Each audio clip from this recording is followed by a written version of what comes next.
Orain, amaitzeko, Alicia sartuen eusko itzaldi bat, irakaslea da aurrekien eta Salamankan filologia klasikako estudia ditut. Zuekin. Arratsaldeon. Eskerrik asko onatortzera gonbidatzeagatik Euskararen jatorria elkarteari eta naiz enroiatuko gehiago kortesiekin, ez zaidalako gustatzen eta kuiaten pus fugit.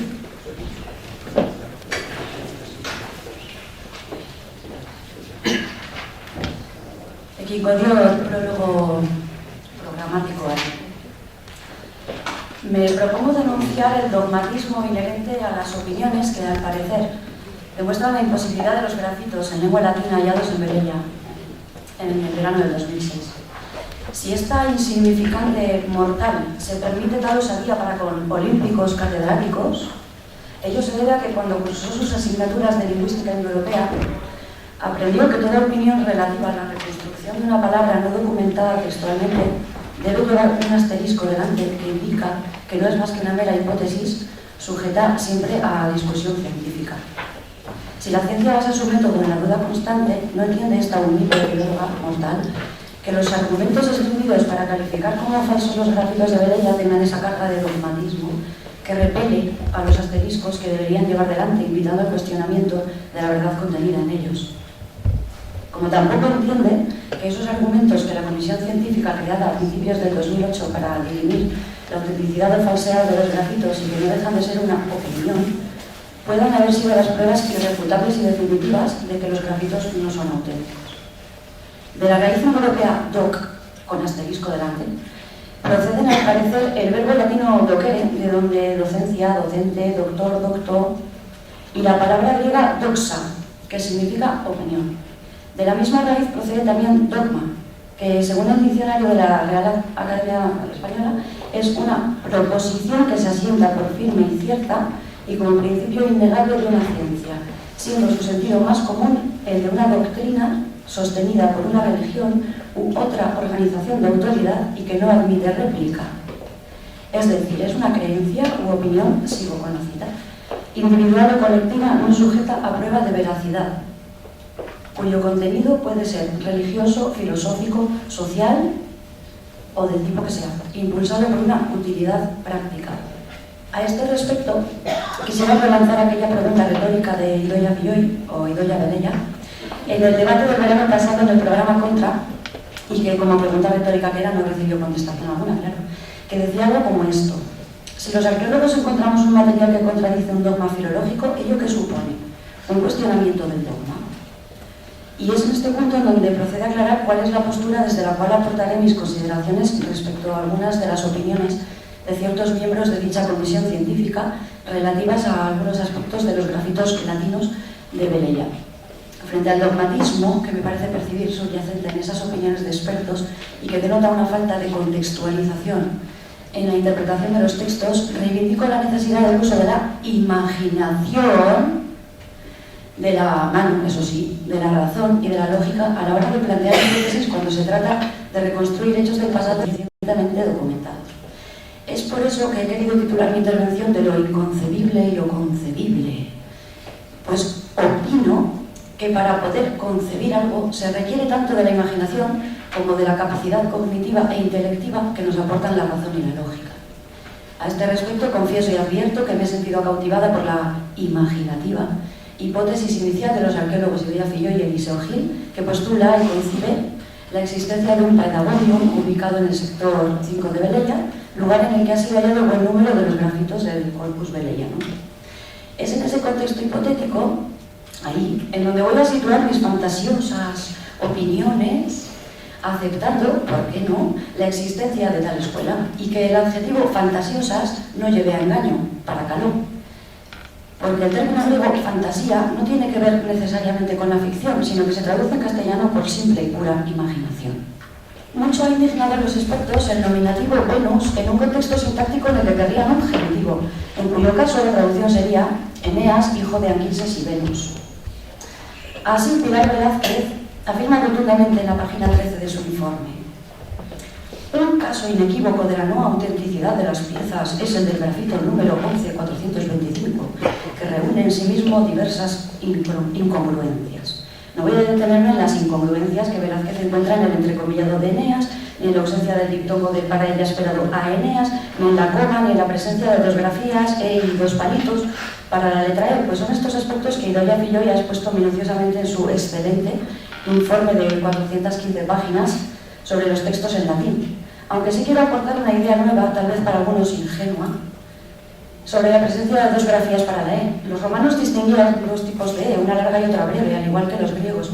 Se me ocurre que los caristios beleyenses podrían tener problemas a la hora no de captar o de concebir, sino de dominar a la perfección esta diferenciación por el simple motivo de que en su lengua materna, el caristio, no existiera, de modo que los alumnos, al escuchar en un dictado dos sonidos ligeramente diferentes, sufrieran y dudaran acerca de qué debían escribir, dándose el caso de que la mayoría de las veces escribían una u otra, abandonándose a la suerte o a la clemencia total del pedagogus a la hora de corregir, provocando así nuestro desconcierto.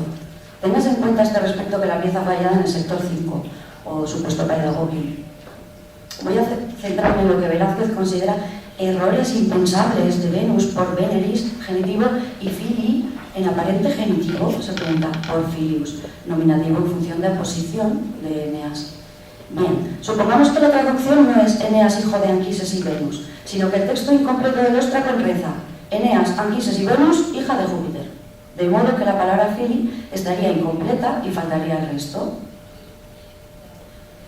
A y Ovis, A de Júpiter, en donde Venus no sería un genitivo y por tanto no estaría siendo el complemento del nombre de Anquises, sino un nominativo gramaticalísimo y el tercer elemento de esa enumeración, y sería Venus la que sería hija de. Si observamos el grafito, la palabra Fili termina donde lo hace el Oestracon, con lo que no sería inconcebible que el resto del texto completo, en boca del pedagogus, faltara porque nunca hubiera sido terminado de escribir por el alumno que apuró el material del que disponía hasta el máximo. En un pedagogium bien pudiera ser, imaginemos, que para enseñar el alfabeto, el pedagogus realizara a sus discípulos dictados que ellos escribirían en esas pizarritas recicladas a partir de pedazos reciclados de cerámica rota en la medida que el espacio se lo permitiera. ¿Cuántas veces ocurre que se nos acaba el espacio del papel y dejamos una palabra incompleta? Apelo de nuevo a la imaginación y a la contextualización.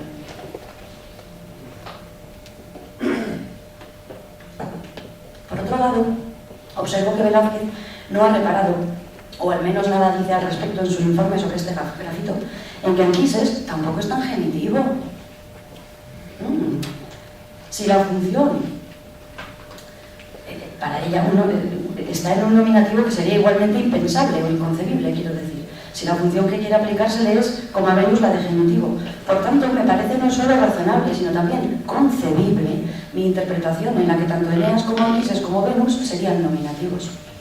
No voy a detenerme tampoco en comentar lo que concibo en torno a esa incongruente Q de Anquises debido a la estrechez del tiempo de que dispongo, partiéndolo de Anquises en otra ocasión. Velázquez dice al respecto de este grafito, en la página 8 de su informe, que Venus es un error morfosintáctico impensable. Se refiere a que la traducción esperable del texto es Júpiter, padre de Venus, por lo que Venus debería aparecer en genitivo y sin embargo lo hace en nominativo. Pero quiero recordar que el genitivo de Venus, Veneris, es un genitivo extraño si tenemos en cuenta que esa terminación es la de los nombres neutros de la tercera declinación, como opus operis o tempus temporis, es decir, un genitivo de los que más les cuesta aprender a los alumnos de latín de hoy. Lo sé muy bien. Como ya hemos dicho, Velázquez afirma que se trata de un error morfosintáctico impensable en este caso, ni para esta época ni para el tipo de texto de, podríamos calificarlo, cierto nivel literario, ni en realidad en toda la latinidad en este tipo de expresiones de nombres bien conocidos de la mitología. Cierto nivel literario en un Oestracon, por parte de un alumno indígena caristio que no controla el latín ni conoce bien la mitología clásica. Aquí llamo nuevamente a la contextualización, para lo que se requiere imaginación. El argumento defendido por Velázquez de que el genitivo de Venus debería ser perfectamente conocido por cualquiera no me parece tan definitivo en el caso de alumnos veleyenses, para los cuales Venus no sería una entidad tan cercana como para un alumno romano de Roma. De hecho, y en base a mi experiencia con mis alumnos de latín, no pienso que para un alumno de Velella resultará fácil ese genitivo, y mucho menos teniendo en cuenta que Venus no es una cosa neutra, es una diosa y es femenina, la más femenina de las diosas. Así me imagino perfectamente la escena en la que el alumno está haciendo un examen y debe responder a la pregunta oral del profesor. ¿De qué diosa es padre Júpiter? A lo que él contesta, Júpiter, padre de Venus, recogiendo muy diligentemente en su respuesta el enunciado de la pregunta, padre de Venus, como aún hoy en día exigimos a nuestros alumnos que lo hagan en sus cuadernos. Copia el enunciado, no la respuesta. Pero cuando tiene que escribir el genitivo de Venus, el alumno se bloquea. Vení, como los sustantivos de la segunda declinación en us, pero los sustantivos de la segunda declinación en us son masculinos, y Venus es una mujer. Además no me suena Beni, en absoluto, no me suena, no lo he oído nunca. Ah, ¿cómo es el genitivo de Venus? Me suena que es Benelis, pero Elis es terminación de neutros, no puede ser. Me imagino al alumno haciendo en esta desquiciante situación lo que una amiga mía hace aprendiendo los verbos en euskera, en el Gameteli.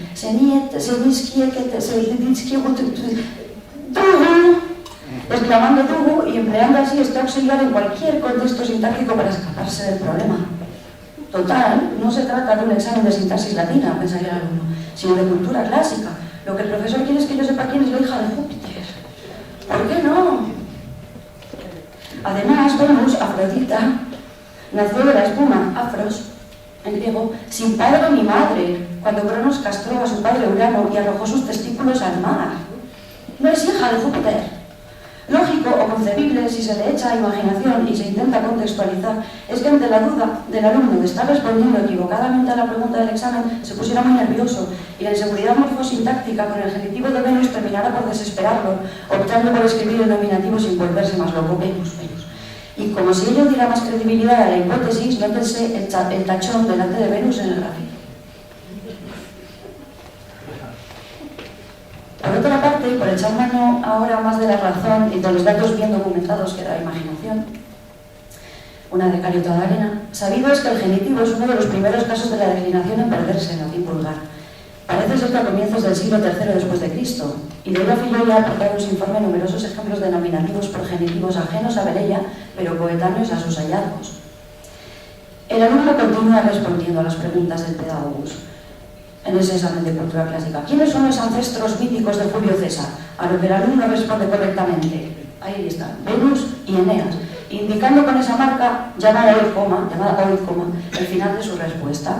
Tercera pregunta del examen. ¿Quién es el hijo de Eneas? Y el alumno intenta recordar el segundo nombre de Iulus o Julio, Ascanio, pero no se acuerda. Solo puede recordar que comienza por A, pero no se acuerda de qué más. Opta por escribir A. Para ver si cuela. ¿Quién no ha hecho eso alguna vez en un examen? Pero Isabel Velázquez, que sabe mucho latín, y no lo dudo, pero a la que parece faltar la imaginación, o al menos no ha considerado aplicarla para contextualizar los grafitos a la hora de interpretarlos, le parece inconcebible, en sus palabras, abreviatura de todo punto imposible A. Cierto es que los romanos solo abreviaban ciertos praenomina, Aulus, Gaius, Decimus, Lucius, Marcus, Publius, Quintus, Sextus, Titus, A, C, D, L, M, P, Q, Sex, T, respectivamente, por lo que A se entendía Aulus. Pero nuestro alumno belellense no tiene por qué saber esto. Solo ha observado que los romanos abrevian nombres, y antes de delatar que no recuerda el nombre de Ascanio, opta por escribir A. Me parece concebible. Desde luego, no de todo punto imposible. Bueno, vayamos entonces a la última pregunta del examen de cultura clásica. El Pedagogus dice, ¿cuál es el río occidental de los dos ríos que definen Mesopotamia? Y el alumno contesta, Éufrates. Y es que me parece leer el griego Éufrates con dudas por parte de nuestro alumno a la hora de escribir la terminación, resolviéndolas con una eta griega, E larga, y por si acaso con otra E arcaica de dos palotes, E. Y se ha confundido con la R que la ha puesto en el alfabeto griego. Me parece muy plausible. Si están aprendiendo los alfabetos, que confundan en un momento dado el griego y el latino, ¿no? Bueno, cabe pensar que siempre han tenido problemas los alumnos con la ortografía, igual que los tienen hoy, ¿no? Sobre todo cuando el uso del alfabeto estaba aún generalizándose en ciertas zonas, ¿no?, del Imperio Romano. Velázquez también dice con respecto a este grafito que no es razonable pensar en el anquilosamiento de la fórmula Venus en esta época ni contexto. Además, como ocurre en muchos otros grafitos, aparece Julio por Julius. Estoy citando a Velázquez. Repito una vez más al informe de Idoia Filloy.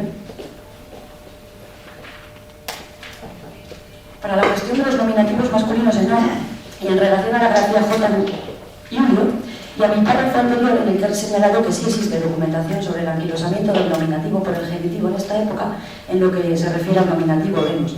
Y en cuanto a que no sea razonable en este contexto, quisiera yo saber a qué contexto concretamente se refiere Velázquez. Pues a lo largo de todo su informe no he observado sino falta de contextualización, precisamente, pareja a esa falta de imaginación y exceso de dogmatismo e ideas preconcebidas de las que un hallazgo arqueológico excepcional, como lo son los belellenses, podría poner en entredicho. Velázquez se extraña de que las A de este grafito sean como una lambda es una L griega, con bucle hecha con entretenimiento, en sus palabras. ¿Qué tiene de extraño que sea hecha una A con entretenimiento en un objeto que es de adorno? ¿No importaría acaso el hecho, con este grafito, con el anterior grafito quiero decir, soy consciente de que esta es la reconstrucción que se ha hecho y ha habido problemas a la hora de la interpretación del Eufrates, que por cierto Colmenero también lee Éufrates, y me ha hecho mucha gracia porque pensé que era una loca, ¿no?, proponiendo tal cosa. Bueno, yo solo quiero señalar que a mí no me parece que estas piezas encajen en un puzzle, quizás no pertenezcan a la misma. Bueno, vuelvo aquí a las lambdas, esas hechas con entretenimiento. Bueno, no me parece que sea extraño que en un objeto que es de adorno, como es este, se hagan las letras con una especie de diseño, ¿no? Es concebible que las letras que reproducen el nombre caristio de la taberna, de donde procede este recipiente, bueno, pues sean de diseño, ¿no? Ca-y-pa, se podría llamar esa taberna, ¿no?, en caristio, quién sabe, ¿no? Un poco de imaginación. Y a Velázquez le resultan forzadas y modernizantes, en sus palabras, las grafías de B y R en esta superficie exterior del asa de una jarra, en donde también se me antoja concebible la búsqueda del diseño. Es una jarra. Ya no estamos entonces en el pedagogo, ¿no? Además, esta fue encontrada en el sector 6. Estoy ahora aquí, perdón. La catedrática no juzga concebible, pues, cito sus palabras, tipos gráficos anómalos, con mezclas de letras impensables en épocas antiguas, artificiales e incongruentes. Errare humanum est. Estoy ya en las conclusiones, voy a finalizar. Como se ha repetido en numerosas ocasiones por parte de quienes defienden la autenticidad de los grafitos de Velella, y como yo misma lo he estado haciendo a lo largo de mi intervención, es imprescindible una contextualización para analizar cualquier interpretación. Llama la atención el hecho de que los informes en contra de estos hallazgos excepcionales tienen en común precisamente, aparte de una magnífica y muy didáctica exhibición de sapiencia académica, la falta de contextualización. Los filólogos se me antojan obtusamente atrapados en la telaraña de la declinación. Dixi. Parecen no admitir la posibilidad de una simple errata o falta de ortografía, o de un humanísimo goce estético en la ejecución de una inscripción, cegados por el dogmatismo de la norma gramatical. El contexto humano de gran parte de los Ostra no es literario, como ella ha dicho Pilar Velázquez, sino doméstico. Es el contexto de los mensajes de hoy y de los WhatsApp, en donde que es una K, por, la preposición por, es una X, y mucho es mucho, con X también, a propósito. Como ya se ha dicho tantas veces, los errores gráficos se agradecen porque nos revelan verdades de pronunciación. Beati hispani quibus vivere est, con lo que quisieron decir los romanos. Felicianos los hispanos, para los que beber es vivir, puesto que no diferenciaban la V de la B. Quintiliano nos dice que no encontraba inelegante decir que hablar latín es una cosa y hablar la gramática otra. Es la urbanitas de Roma frente a la rusticitas de las provincias, en palabras de Cicerón. Caben erratas, faltas de ortografía, juegos de palabras, abreviaturas cariñosas, elementos lúdicos, palabras inventadas, elementos únicos, hapax, que no se asemejen a nada registrado anteriormente por ninguna tipología epigráfica. Y tampoco podemos olvidar que, aunque no haya consenso al respecto, muchos autores señalan que el uso del latín vulgar pudo estar ya generalizado en el siglo III después de Cristo, a juzgar por indicios de los grafitos de Pompeya del siglo I después de Cristo. No he pretendido ser dogmática, por cierto, por supuesto, y por Júpiter. Recordemos lo que dijimos en la introducción acerca de la definición de dogma. Es una creencia u opinión individual o colectiva no sujeta a prueba de veracidad. No sujeta a prueba de veracidad, cuyo contenido puede ser religioso, filosófico, social, político no viene, pero lo voy a meter yo ahí, o del tipo que sea, impulsado por una utilidad práctica. No estoy impulsada por ninguna utilidad práctica, ya que ni siquiera defiendo la autenticidad de los grafitos, pues eso no me compete. Yo soy lingüista, solo soy lingüista. Bien, dicho de otro modo, coloco asteriscos delante de todas las palabras que he dicho aquí. En ningún momento he osado cuestionar la profesionalidad de los expertos de la comisión científica que declaró falsos los grafitos de Velella. Si he citado continuamente a la catedrática de lengua latina Pilar Velázquez, ello se ha debido a que leyendo su informe, mi imaginación se puso a funcionar, concibiendo contextos que explicaran lo que a su juicio era incongruente, imposible, impensable y no razonable. Debo agradecerle, por tanto, la inspiración, es mi musa.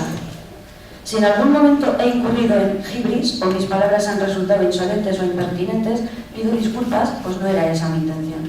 Solo he querido dar rienda suelta a mi imaginación, sin apagar en ningún momento la luz con la que me asiste mi limitado conocimiento de las lenguas clásicas y del método reconstructivo indoeuropeo plagado de asteriscos de sabor a científica duda. Y les dejo con esto, y con este grafito que me encanta, que dice Omnia vincit amor, una cita de Virgilio, que en realidad así ha de interpretarse, aunque lo que bien se lee es unmia, un caristio que no entiende la omnia S, una N detrás de una N, bueno, o dislexia, o entiéndase lo que se quiera, pero ahí pone omnia vincit amor, todo lo vence el amor, es todo, es que ricasco.